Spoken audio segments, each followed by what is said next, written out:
kapantalan, welcome to the newest episode ng Pasyal Tayo. Bare months na mga kapantalan, kaya naman itutour ko kayo kung saan nga ba ang magandang pasyalan na malapit sa pantalan. At ang ating destinasyon, walang iba kundi Zamboanga.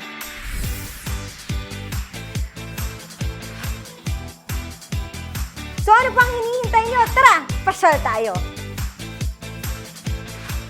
Unahin na natin sa listahan ng museo ng Fort Pilar.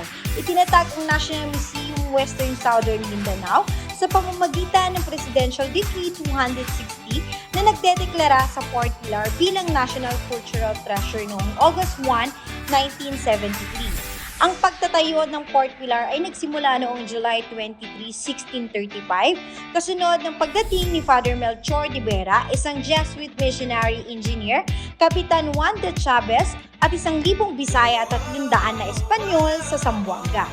Ang Fort Pilar na obra maestra ni de Vera ay inabandona noong 1663 at itinayong muli noong 1718.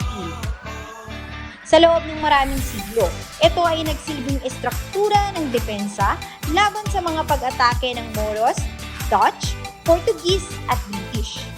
Nawasak ito pagkatapos ng ikalawang digmaan pangdaigdig at ibinalik sa dating itsura ng Pambansang Museo ng Pilipinas.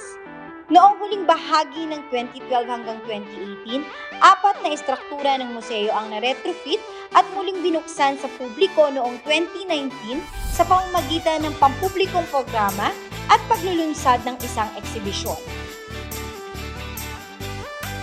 Today marks the 386th anniversary of Fort Pilar. Ang kulay abong batong pader ng fort ay ang pinakalumang paalala ng presensya ng mga Espanyol at nagpapakita ng pagkakatatag ng maagang kasaysayan ng Zamboanga. Ang fort ay itinayo noong June 23, 1635 sa ilalim ng direksyon ni Father Melchor de Vera. Ito ay dating pinangalanan bilang Real Fuerza de San Jose at kalaunan ay binago sa Nuestra Señora del Pilar de Zaragoza. Noong 1860, inutos ng Espanyol Jesuita ang sealing of the forts upang maitatag ang Fort Pilar Shrine. Idineklara ang Fort Pilar bilang National Cultural Treasure sa pamamagitan ng Presidential Decree 260 noong August 1, 1973 at pagkatapos ay naging pasilidad ng museo ng National Museum na ngayon ay pinangalanang National Museum Western Southern Mindanao. Para sa huling bahagi ng ating pamamasyal sa Zamboanga, matatagpuan ang Paseo del Mar malapit sa historical landmark at National Museum na kilala rin bilang Fort Pilar.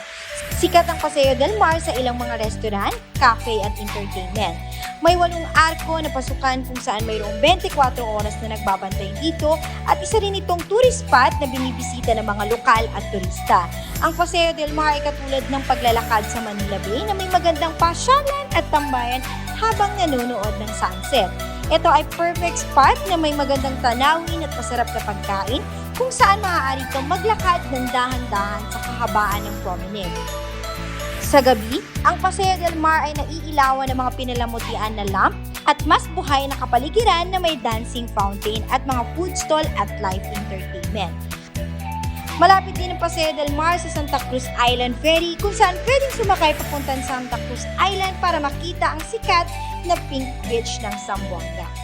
Yan ang ilan lamang sa mga pasyalan na malapit sa pantalan ng Zamboanga na pwedeng niyong puntahan. Hanggang sa susunod na episode, ako po si Lucy Valdez, ang inyong kasama sa galaan at kwentuhan dito lang sa Pasyal Tayo sa Pantalan.